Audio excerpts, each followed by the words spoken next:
Señoras y señores, buenas tardes y bienvenidos una vez más a Casa Árabe.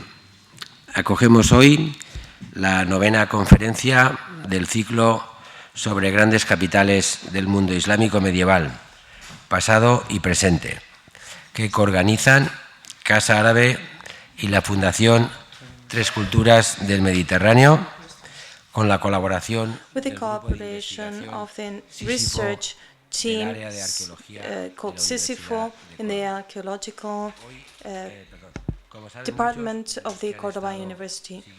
Many of you who have been following this series of conferences from May, we are tackling the history of some of the main cities in the Islam history, and which at some point were erected, were main capitals in an important kingdom in the medieval time. We are having here great experts worldwide experts, both from the urban development viewpoint, and we pay special attention to the preservation of the heritage and the remains of the cities as they have lasted until our days. In these conferences, we also analyze the status of this heritage and the different usages, and if they have been abandoned or destroyed as a consequence of wars or the developmental pressure. Today's conference is devoted to Baghdad and Samara, which were imperial capitals of the Abbasid Caliphate. And we are having here Mr. Alistair Norgage, a professor in the University of Paris 1. In 750, it was necessary to build the new capital city of Baghdad near the Sassanid city of Ctesifonte. This city is described broadly in the texts, but nothing from the initial city has remained. The most recent monuments that we have today are dated from the 13th century, such as the Madrasa Mustansiriyya and similar buildings. The initial plan was based on a round plan, which was a novelty those days. That was the main area of the governmental city that was surrounded by suburbs that were left without fortification. We do not know much about the architecture and the urban design and layout of the city. We can understand it from the remains of the second Abbasid capital, which is Samara, that lasted from 836 to 892. Its ruins practically display the whole plan of the city, and we can see the layout as well as the excellent architecture of the Mosque of Al-Mutawakkil with a famous spiral minaret. Today, the remains have sustained the effects of the war and the economic development, but we have a great part of the archaeological site of Samara, which is one of the widest one in the world, and it has been considered World Heritage by the UNESCO. We have today the main specialist worldwide speaking of the archaeological site of Samara, who is Alistair Norgage. He is archaeologist and history expert in Islam art, and he is also a professor in the University Panthéon-Sorbonne, and he is a member of the Orient Laboratoire Orient et Méditerranée. He was also the chairman of the Council for British Research in the Levant, and is the main specialist in the study of the archaeological site of Samara. Before I leave the floor to him, I would like to thank him for his presence here today, as well as your presence here today, and I hope you enjoy. Thank you very much. As the director has explained to you, I am an archaeologist working on Islamic period and I worked a long time in Iraq, and particularly on a survey of the archaeological city of Samarra, and this is really the basis of what I'm going to talk to you about. I should explain that we can't, in the time we have available, talk about the whole history of Baghdad because it is too long and there's too much. If we have time at the end, I can show you some photos of and talk about the recent architecture of Baghdad, but I fear that the time will not be really enough to talk about everything. We have two cities here to discuss. But the main point is, in fact, to deal with a very special type of urbanism, which is well recorded in Baghdad and Samarra, of how urbanism, how the cities were at the beginning of Islam in their great days. For, after all, under the Abbasid Caliphs, the Caliphate was as rich and prosperous and powerful as at any time in the history of Islam. There were more resources available for spending than at any other time, but it was a little bit special, exceptional, because of the way that urbanism developed. As I told you,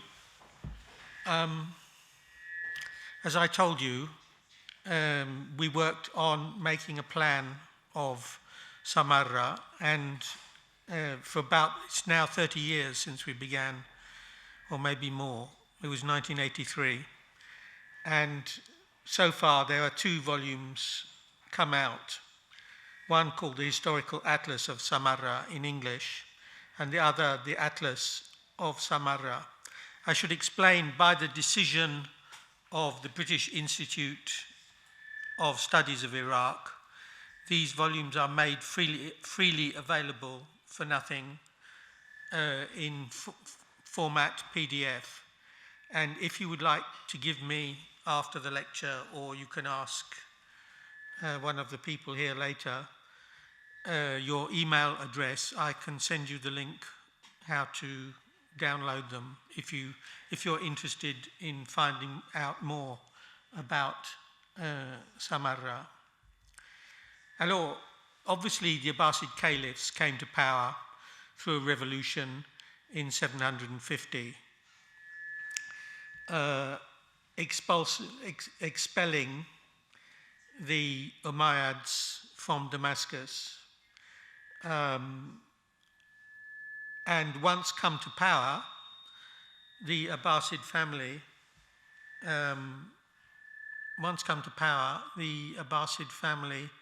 remained titular head of the Caliphate until 1258 and the arrival of the Mongols, a very long time.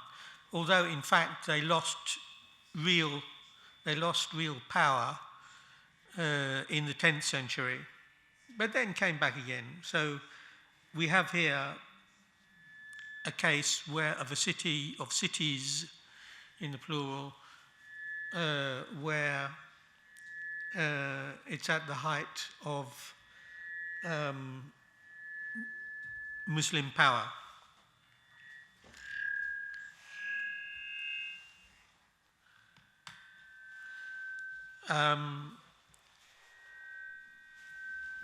Now, at the beginning of Islam, Iraq was conquered by the Muslim armies after the Battle of Cardassia in 637.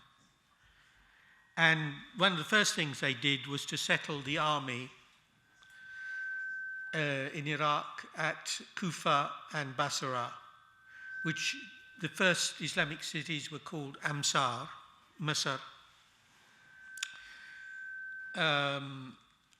Basra is next to the modern city of Basra in the south of Iraq.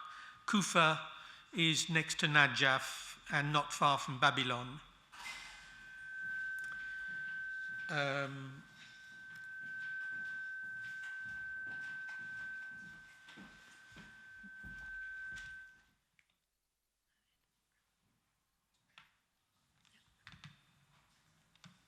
Yeah?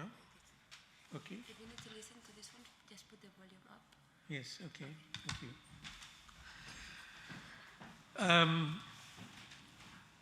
And these first cities really depended upon pre-Islamic Arab cities in the north of Arabia and the east of Arabia, with the development of adding a mosque and then divided into tribal quarters.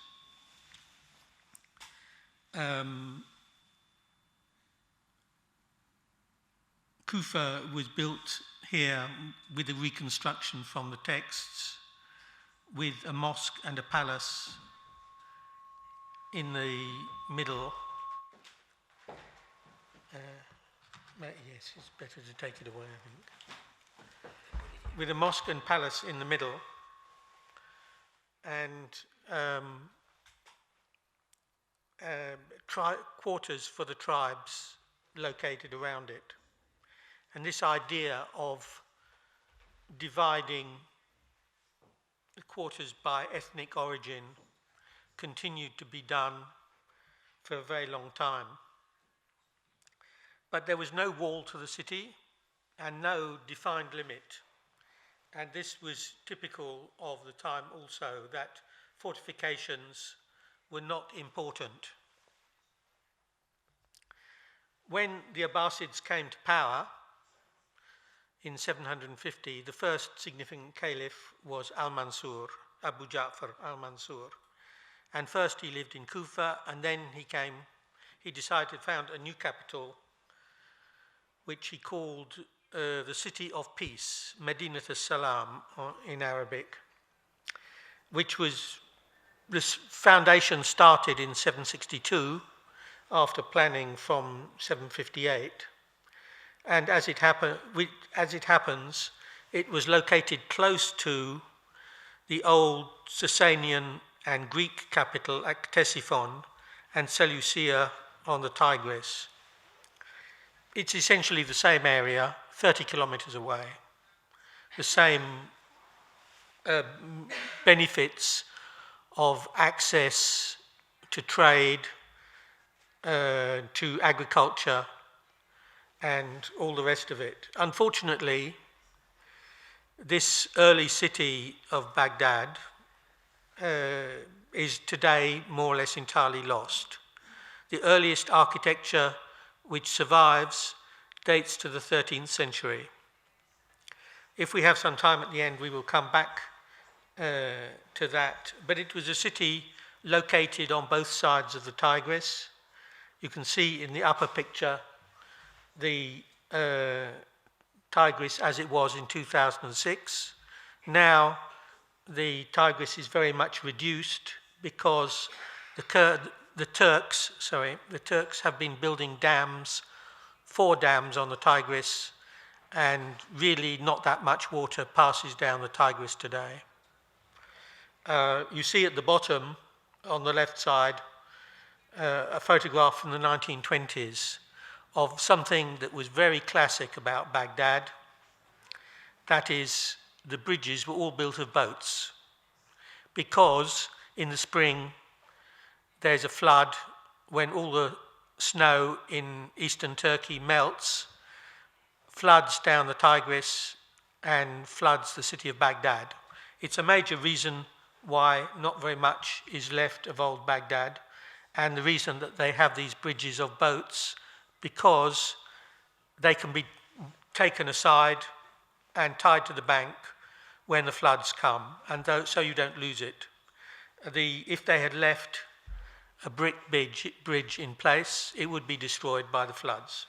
And this continued until 1954, when a dam was completed at Samarra and diverted the excess water into what is now called Lake Tharthar, which is between, well, do we have a map?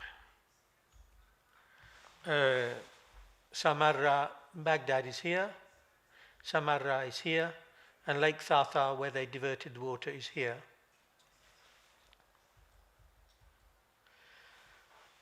And also, the floods inundated and washed away all the unbaked brick buildings of the old city.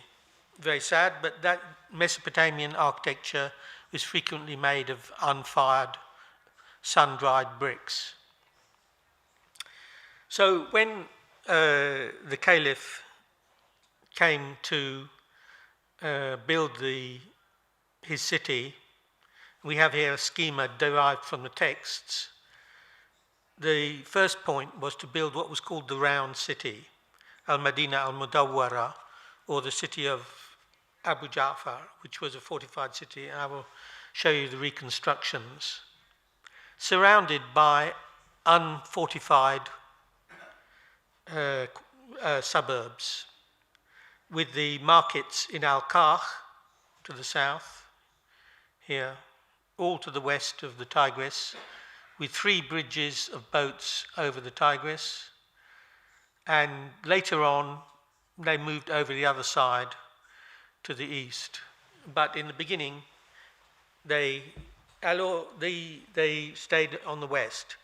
Now, the round city of Al-Mansur is very famous for being a circular city with the mosque and the palace in the middle, somewhat like what happened in Kufa, and with buildings around the outside, and lastly a fortification. It has to be said that, in fact, the fortifications were more for prestige than for real defense. But, in fact, these plans are somewhat illusory because, in fact, the Caliph's palace was not located in the middle of a garden in the middle, as it seems in this reconstruction, but probably the space was much smaller. Here we see my reconstruction, initial and unfinished, of what I'm working on it, of what Baghdad might have looked like in those early days. There was the round city, which we will come to in a minute, and its plan, with 4 avenues leading away from the city, and with a market at each outside point. And then these straight avenues were surrounded by rows of houses in an orthogonal pattern, as you find in Greek architecture. And then again, on the other side of the Tigris, after 770, the son of Al-Mansur, Al-Mahdi, had his own establishment. It was very common at that time for once the crown prince was ready to govern, he would have his own establishment. He wouldn't be obliged to live in the Caliph's palace. So, in fact, my reconstruction suggests that, in fact, the central space was very much smaller than supposed. That you have a double mud brick wall with a fosse on the outside, a ditch, 4 entrances going into what were called tarqat, which are arcades, where there were markets for the inhabitants of the round city. And then at the center, there was the palace, which was 200 meters square, and a mosque, which was 100 meters square. But none of this we have, and the only other things there were a house for the guard and for the shurta. The shurta was, in effect, the police, the the word shurta is used in Arabic for police today. And then around the palace were two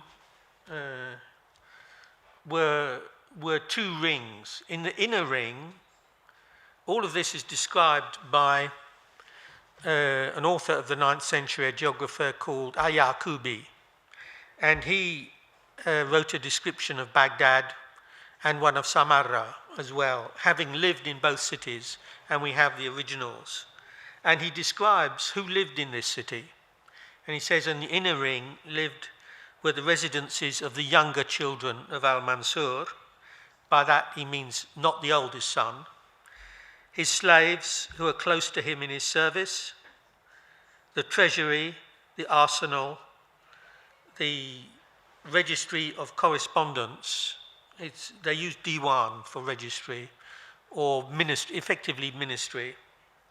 The Diwan al-Kharaj, the Diwan of the land tax, Diwan al-Khatam, the office of the seal, Diwan al-Junt, office of the army, who were going to arrange the payments of the army, Diwan al-Khawa'ij, I'm not quite sure what that meant, the Diwan of the entourage of the Caliph, the public kitchen, and the office of expenses.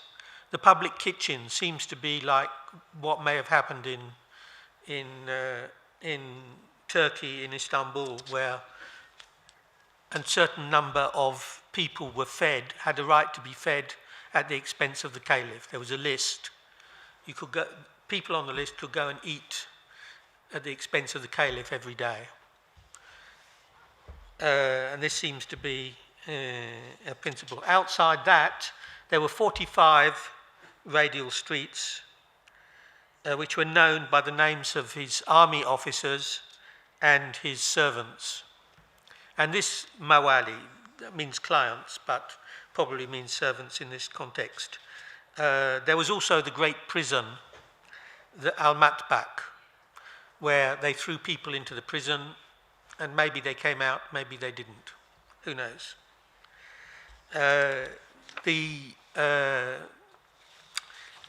We know from elsewhere that if you talk about the houses of the army officers, you mean also that the soldiers lived there too.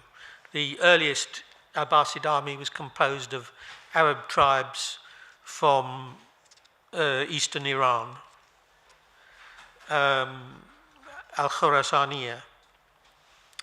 And then also outside that were the various suburbs, the 4 avenues filled with suburbs where later soldiers who were recruited later were installed. You should always remember that in this time, in the 8th century, and indeed later, all the Muslim soldiers were married men. So they needed a family house with a place for a family to live, and also markets where you can buy your food, not a canteen where an individual soldier will get his food. Rather, they spent all their lives in the army until they died, registered, receiving a salary every month, and then even in Samarra, they allocated money, salaries for the women as well. But that was exceptional, and not surprisingly, it was complained about. The men complained that the women were getting paid. This is not new. Happens in every world, I think. But there you get the idea that the caliph looked to have all his administration and all his army within that circular city. The problem was, of course, that it was very cramped. It was a new idea and worked out very well because it was very much copied later, and you have it here in Spain at Medina Zahra outside Cordoba. It's the same idea, just the form is different. And this was the first time that it had been done. The predecessor is in fact a site, or there are 5 of them dating from the 8th century before that. built under the Umayyads in Syria and in Syria and in Lebanon. Anjar is located in Lebanon, near to the Syrian border, and it's composed in the same way of a fortification, but in the Roman style with a rectangle and a palace, a mosque, two smaller palaces, and then the rest of it is filled with houses. But this did not belong to the caliph. This belonged to a general, the son of the caliph, Abbas ibn Walid. For the first time in Baghdad, it was the caliph's city, which was circular. But most of the city was outside the circle. And here you can see another origin from Sasanian Iran, dating to the 3rd century in the town of Gur, which is today Firuzabad. It's to the east of Shiraz, and you have a circular city 1,900 meters across, which is probably, with a radial plan, it's probably about the same size. Probably Baghdad, the round city of Baghdad was 1,600 meters. We're given a figure by Al-Yaqubi of 5,000 coude. Excuse me, I'm speaking in French now. 5,000 cubits. I don't know what that is in Spanish, but the distance from the tip of the fingers, it's about 50 centimeters. And originally we used to think that it was thought that this was the diameter of the round city, but now it seems more likely it may be half the circumference. This problem is, what do these figures mean? He says from one door to the other, from one gate to the other. What does this mean? Anyway, about 1,500, 1,600 meters in diameter. In the end, of course, the caliph got fed up with it and left after 10 years and went and lived in a villa on the Tigris called Al-Khuld, where he died 2 years later. But the round city did continue to be the administrative center for a great many, up until the middle of the 10th century.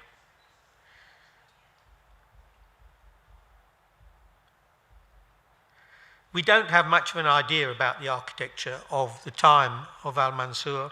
The only surviving building is a desert castle in the west of Iraq, west of Karbala, called Al-Khayder, which is perfectly preserved, but is made of stone instead of being made of brick. But you get an idea of what the architecture was like, with round piers of stone or brick, a courtyard, an iwan. An iwan is the open hall that you see here. And in fact, this one is the mosque. And the plan is divided into, around the reception rooms, there are apartments, family apartments for the dependents of the prince who built it, who was probably, in this case, Isa ibn Ali, who was an uncle of the Caliph al-Mansur, and who died in 770. But there are, in fact, to help us out with understanding all this, there are, in fact, two imitations of the round city of Baghdad to help understanding it. One is at Raqqa in Syria. That's, by the way, the capital of Daesh today. And they've probably chosen it for much the same reason that the Abbasids chose Raqqa. It has a close contact with the desert. And this city was not, in fact, circular. You see it here, but horseshoe-shaped. And it's about 1,500 meters across. and it's stated quite clearly in the text that it was built under the orders of Al-Mansur in 772. The fortified city is called Arafika, the companion. And then they added Harun al-Rashid, the Caliph Harun al-Rashid, the famous Caliph of the 1001 Nights, added some palaces between 796 and 808. That's what you see at the top of the plan. But the original city is clearly stated to have been intended for a garrison of the people of Khorasan. That means the same people who were garrisoning Baghdad. And it was intended, on one hand, probably as a base to attack the Byzantines in Anatolia, and otherwise maybe to calm down the Syrians, who were not very happy after the revolution in 750. Well, this is a German, it was worked on by the Germans in the 1980s, and this is their suggestion for the reconstruction of the plan. As you can see, it's not a radial plan, but a rectangular grid of which some of the streets can be identified. The palace is not, the walls are the same style as in Baghdad, but, it seems that probably the palace was on the axis, but it hasn't been found. But the mosque is well known and is located off axis, but with an avenue leading to the north gate.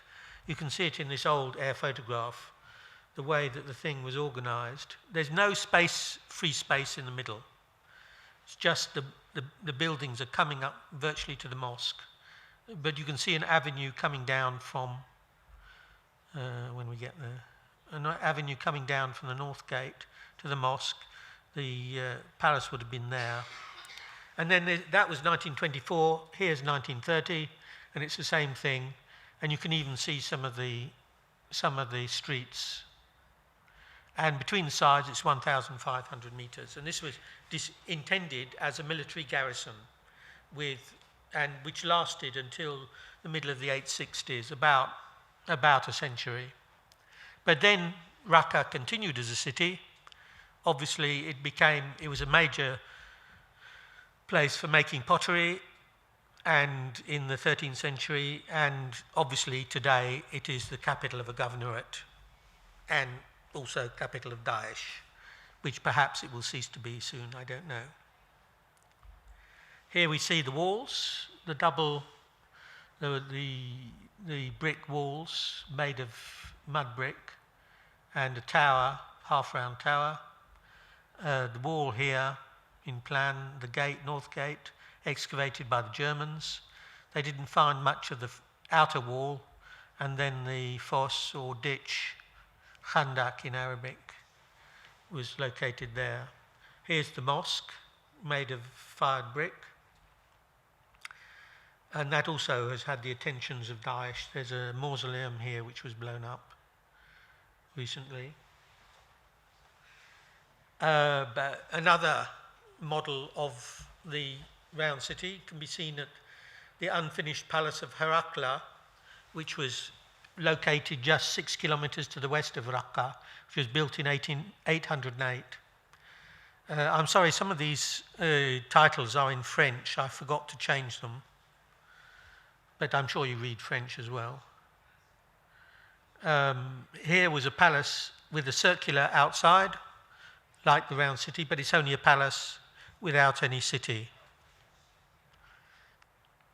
It was unfinished. That's why the plan looks rather strange. Here you can see there were no decorations.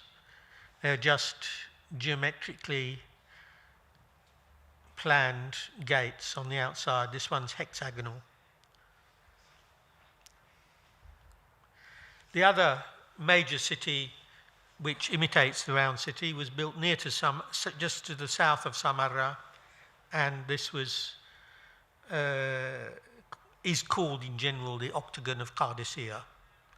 It's another Cardassia in respect to the battle, which we know was abandoned in 796. It was built by Harun al-Rashid, then he went to Raqqa and left this one. And you can see from the air photograph that the walls were built. An octagon and a circle are pretty much the same thing. You can see they built the outer walls and they made the lines for the mosque in the middle and the palace on the south side, but never finished it. And in fact, you can see they never finished it by this photo of the mosque area where photo of the mosque area where it's just clean earth. There's no occupation at all. But still, they give us a good idea of what the round city could have been like. And in fact, it is located here and was intended to commemorate the digging of a new canal by Harun al-Rashid. But then he abandoned it and went off to live in Raqqa. He preferred that. It wasn't necessarily a very nice site either. I don't know. There were complaints about it anyway in the texts. But in fact, that inspired the Caliph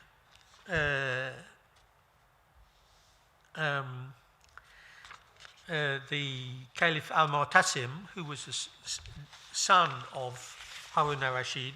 Harun al-Rashid died in 809, and his son, after little civil war, the famous Caliph al-Ma'mun, who translated all the texts of Greek philosophers and scientists into Arabic at the Beit al-Hikmah in Baghdad, the House of Wisdom. Then when he died, his brother Al-Mu'tasim came to power, who was an ignoramus, who was ignorant in relation to his brother, but he was a general. And he'd recruited an army of Turks from Central Asia who were slaves. And they're specifically stated to have been slaves, although some of them were liberated later on. But the basic problem was that nobody in Baghdad liked these people. There are lots of statements in the text that there were battles between the people of Baghdad and these Turks. So he decided to go and set up another garrison site for the Turks.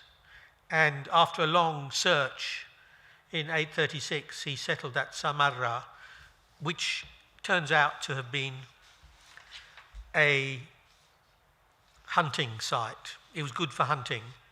Indeed, I have seen, when I was in Iraq, I have seen ambassadors coming to, especially the British ambassador, who was a great lover of Saluki dogs. He came specially to Samarra to meet with hunting specialists there. Or indeed, princes from the Gulf, from Abu Dhabi. When I was in Abu Dhabi in 2008, he explained to me that I was sitting next to a minister, and he said to me, yes, we used to go to Samarra in the 1980s when Saddam was in power, and we used to take our hawks to Samarra and go hunting. So what had happened was that the Caliph decided in the end to settle in an area that was good for hunting. Not a forest, but an open steppe, but also not very good for a large city. This was the problem. This is the problem of choosing for a caliph or an emperor to choose a site because he likes it personally, but is it good for his administration and for his army? And I think the answer has to be that it wasn't. This is why eventually they lost it. Baghdad, why they abandoned it. It's because Baghdad is a much better site to choose because it's good for access, good for transport, good for trade, and the land around it is very fertile. It is not at Samarra. But they did last 80 years, from 836 until 892. And in that time, they built up a city which was 50 kilometers long and about 8 kilometers wide, and which had no fortifications at all. The Octagon city is down here. It was not renewed. I think the point is that fortifications didn't play a role in the warfare of the period.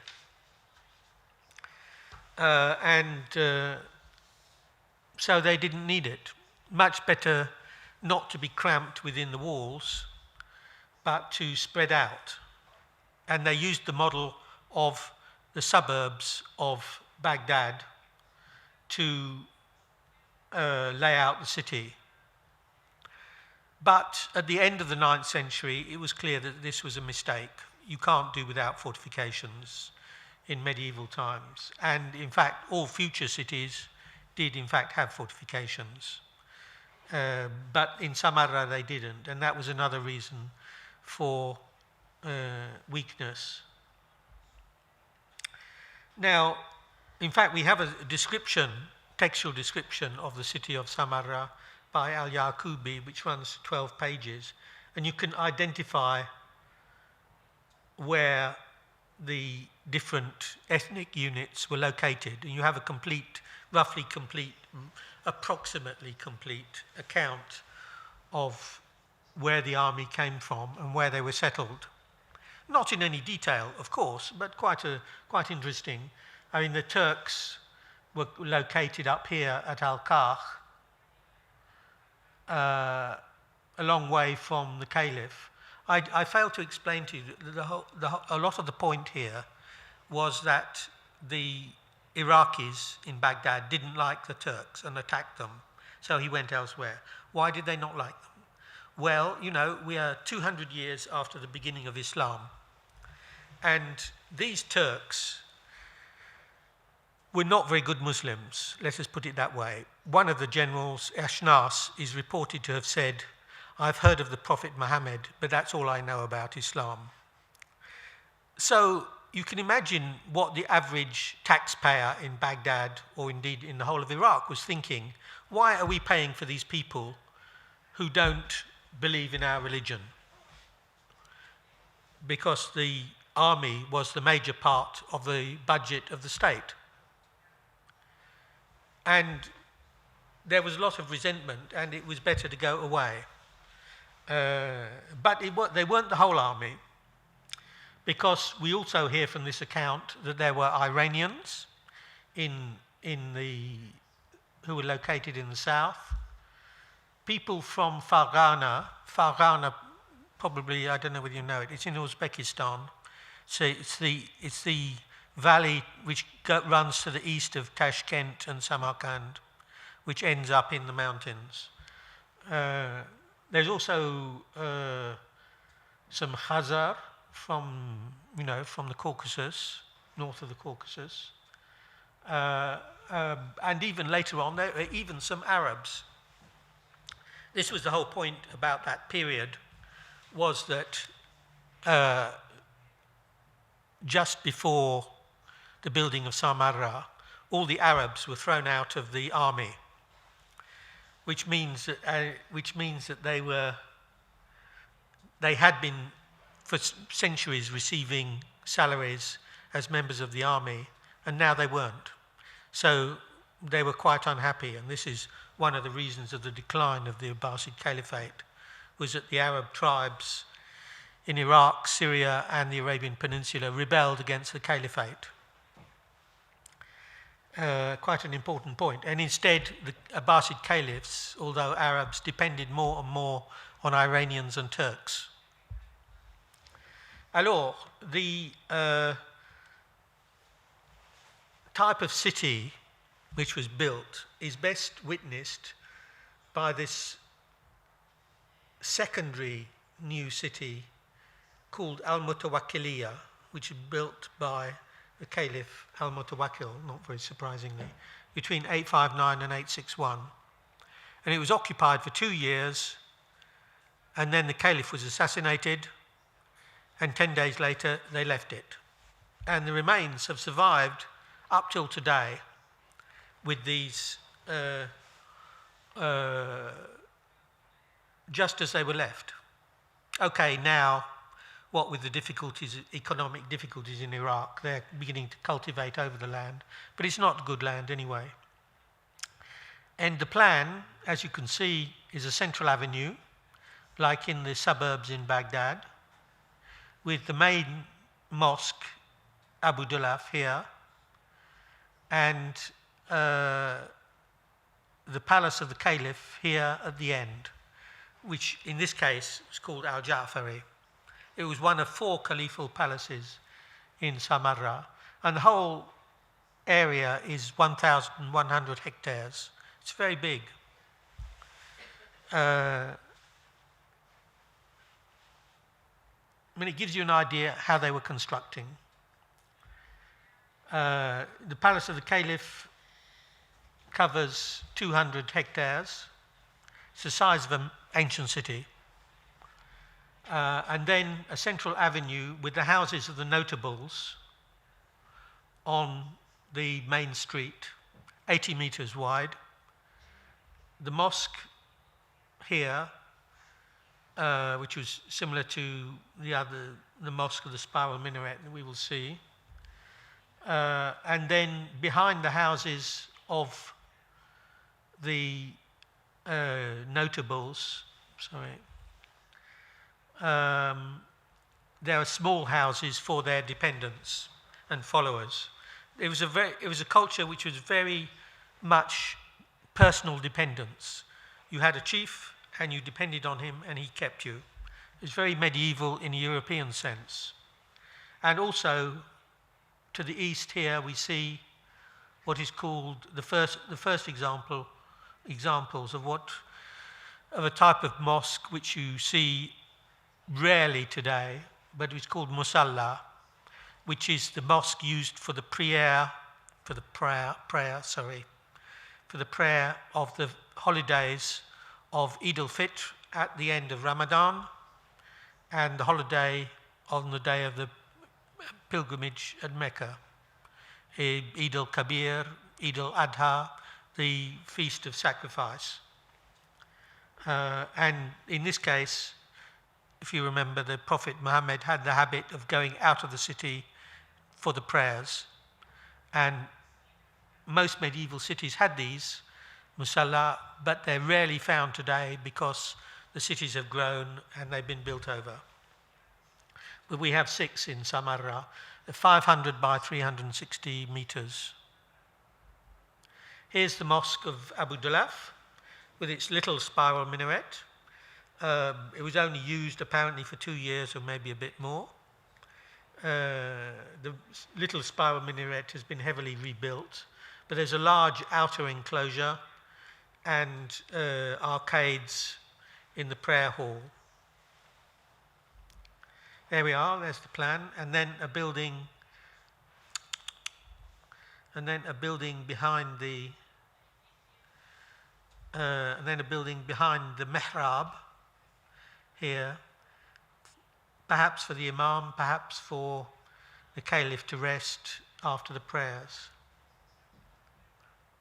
The houses there on the main avenue, which have been excavated, are quite similar to buildings like Ukhaydir, with apartments, single-story mud brick buildings, sometimes now with an indirect entrance. That is, around about the middle of the 9th century, they started building houses where you couldn't see into the house because, of course, the women were being more and more segregated. But apart from that, quite similar in plan. Here we see one of the musalla, 513 by 366 meters, with a mihrab at the bottom oriented towards Mecca here. So we come to the city centre, which is quite interesting. All of these plans have been mainly made from air photographs, which I obtained from a British company, which were taken in 1953, when the remains were much better preserved than they are today. Black and white air photographs. And having measured on the ground the basic points, we then simply spent years trying to draw every wall and to try and plan every single building. Well, in the end, there are about 5,000, between 5,000 and 6,000 individual units. But that doesn't include the small houses, which were joined, which we put together in blocks of 10 houses, because there would be too many. And I still don't know precisely what the count of small houses is. Here we see the famous Mosque of the Spiral Minaret. Here's the modern city as it was in the 1920s. The Caliphal Palace is up here, and then the 7 avenues running parallel, which to be seen further south. And here's one of the musalla, and this thing here is the race course for the horse racing, or one of them, which I hope to mention to you at the end.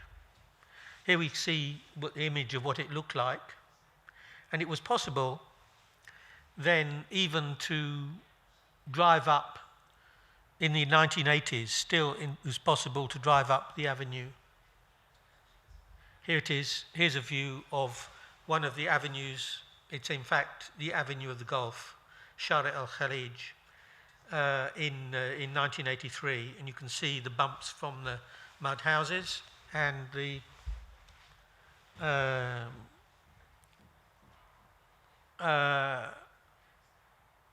you can drive along the avenue. Unfortunately, this no longer exists, but at the time it was quite clear. Here's one of the ministries, the Ministry of Tax, to show you how dense the occupation was in the middle of the city. And here, the northern part of the city, which looked like that. We managed to work out where a lot of the people lived by trying to identify the account of Yaqubi along with the archaeology, and we worked out quite a lot about where the different notables lived, and the colours show the type of people. The Turks in red wanted to live near the Caliph, and the Iraqis in green were more interested in living near the mosque, which is marked in yellow. Here we have the Grand Mosque with the spiral minaret, built in 849 to 852. It was the inside, by the way, that's the plan. The inside, especially the wall towards Mecca, the Qibla wall, was lined with plates of glass, and it was very famous because you could walk into, for them it was very unusual, you could walk into the mosque from behind, and somebody who was making his prayers by the front wall could see you entering the mosque. This was thought to be very funny at the time because, of course, they didn't have mirrors very much. So plates of glass as a decoration was a way of being able to very unusual decoration. You could actually see people coming in behind you. That's the plan. It's very complicated. It's not quite that easy to understand.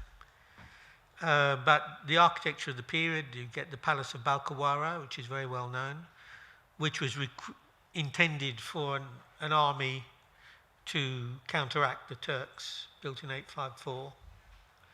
This is one of the houses near to the spiral minaret. You get an idea of after restoration by the Iraqis.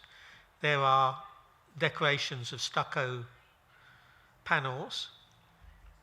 Here we see stucco panels, which are mainly, a lot of this is restored.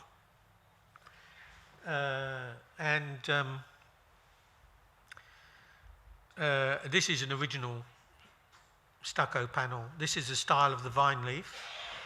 This style is called the Beveled Style and originates from Central Asia and starts in the 850s. More stucco panels. And this is the third style, which is called, or the second style, which is called Style B, which is difficult to describe. And then the Beveled Style, which is completely abstract. Here you see what a palace wall, decorated wall, would look like, again from the 850s.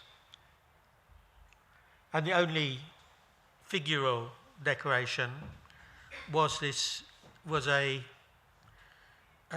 frieze of camels, and you notice that they're double-humped camels, which come from Central Asia. And even more rare and unusual is the fact that it's a winged camel. There's a wing here. This is not an uncommon feature in Central Asia.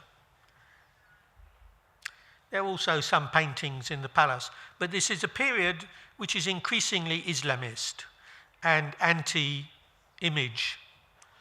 And indeed, it's the period when also women were being more segregated than they had been before. Here we see two other famous paintings from the palace. Indeed, they had painted wine jars. This is a wine amphora on the left with the name of the wine, Mushammas, grapes dried in the sun, and maybe a Christian priest. They did drink quite a lot, it has to be said, for all that they were. It was an Islamist period. When they were in private, they did drink. There were also decorations of tiles, glazed tiles. And here we have a quick idea of the Caliphal Palace. In air photograph from 1953, garden in the front on the Tigris. Then this is what the remains looked like when they were excavated. And you can see a garden on the Tigris, triple garden on the Tigris, a basin. The main building here, which was called the Public House, Dar al-Amma, with an esplanade behind it.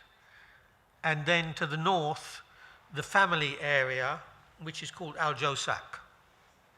And this is where the family lived, the women lived, and it's surrounded by a big wall. It is true that it's precisely this period where the notion of harem is becoming important. It didn't exist under the Umayyads, but under the Islamists in Baghdad in the 9th century, it became important.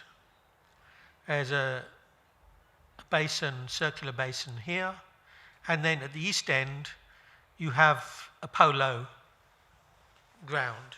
The caliphs and the princes loved playing polo on horseback, much like Prince Charles, the British Prince Charles. Exactly the same idea. And no doubt that's why Prince Charles plays it. Here we see the plan of Al-Josak with apartments. It's never been excavated, so the plan is not very clear. And with a terrace for the sitting areas. There we see the air photograph. The dark zigzag lines are British trenches from the First World War. Qasr al-Ashik is the third Caliphal palace, the best preserved, and much the same plan as Al-Josak, dating after 870. And the last point I would like to finish on is there is some evidence of sports which are quite interesting at Samarra. One is hunting. Well, we said that Al-Mu'tasim chose the area for its hunting. And in fact, there was a large hunting reserve to the east of the city, which you can see on the left. Although there is also an earlier one dating from the Sasanian period to the north, which is 21 kilometers long. with gates and double walls that you see here. Now, the kind of hunting that was done is an Iranian style. Here you get the relief from Turkmenistan in Kermanshah, showing the hunting, where you have an enclosure, which in this case is represented by a fence and a net, and then you have 3 enclosures here, from which the deer were directed into the hunting enclosure, and they passed under the nose of the king or the caliph, you can see here, and he shoots them with a bow. It is said by my colleagues who are specialists on the Sassanians that Khosrow Parviz, the king concerned, was very bad at hunting, and if you didn't put the animals right in front of him, he wouldn't hit them. And of course, if the king didn't get his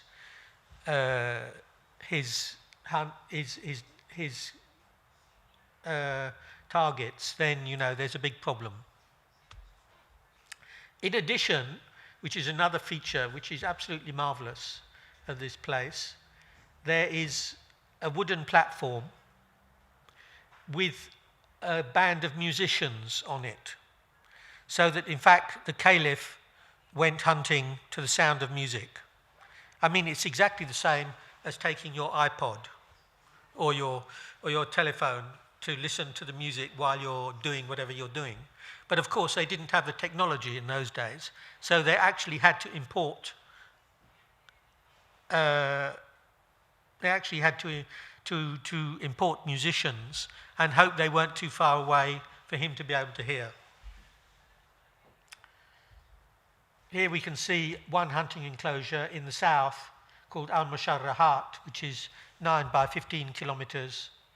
And then there's a palace at the south side, where indeed there's a terrace where the caliph could observe the animals. But this kind of hunting was on the way out. It's not much mentioned in the manuals of hunting in Arabic. They're mainly talking about hawks and falcons and hunting with birds. And the other thing which I wanted to mention, just on finishing, is the horse racing. I failed to actually it's exactly the same sort of horse racing and indeed camel racing that you get in the Gulf today.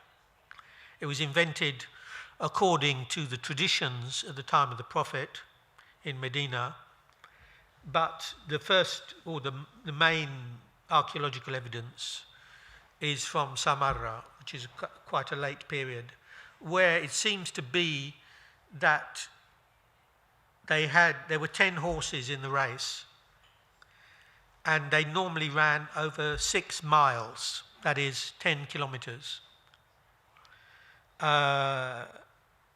They started off with the idea of running from one place to another, and the course number 4 in the north, you start here and you finish up here, and that's about 9 kilometers long. Probably we've lost some of it, and a track 80 meters wide. The problem with that is that the caliph, or indeed the public, don't see very much. So they built some new ones to the east, which started off with out and back plans, where the caliph was sitting on a mound, which you see here, called Tel al-Alij, and he could see the horses leave. They go away 5 kilometers, and then they come back 5 kilometers. But this is clearly signaled in the texts, that the caliph couldn't see the whole race, but he went away, and then he could see a cloud of dust of the horses coming back again. And obviously this was not sufficiently satisfactory. So they finished, in the time of Al-Mutawakkil, with this new plan of 4 circles, which was half the distance, and I suppose you go around 2 times, with a pavilion in the middle, so that the Caliph could watch everything and see all the horses going past him. He didn't miss anything. But this is a unique construction. I tried to convince the Iraqis to set up a horse racing festival in Samarra, but they wouldn't do it because this was the end of the time of Saddam, and you know they were being too religious. You know, it doesn't do to. But I don't know why, because the Prophet Muhammad did these horse races, so it was legitimate. But anyway, maybe, hopefully, sometime in the future, the Iraqis will do this. And I think we have to stop there. As I've been trying to describe to you the culture of the urban culture of the Abbasid period. Unfortunately, there hasn't really been time to carry on and tell you what happened to Baghdad afterwards, because it is indeed a very interesting question, but unfortunately we lack time. Thank you very much indeed.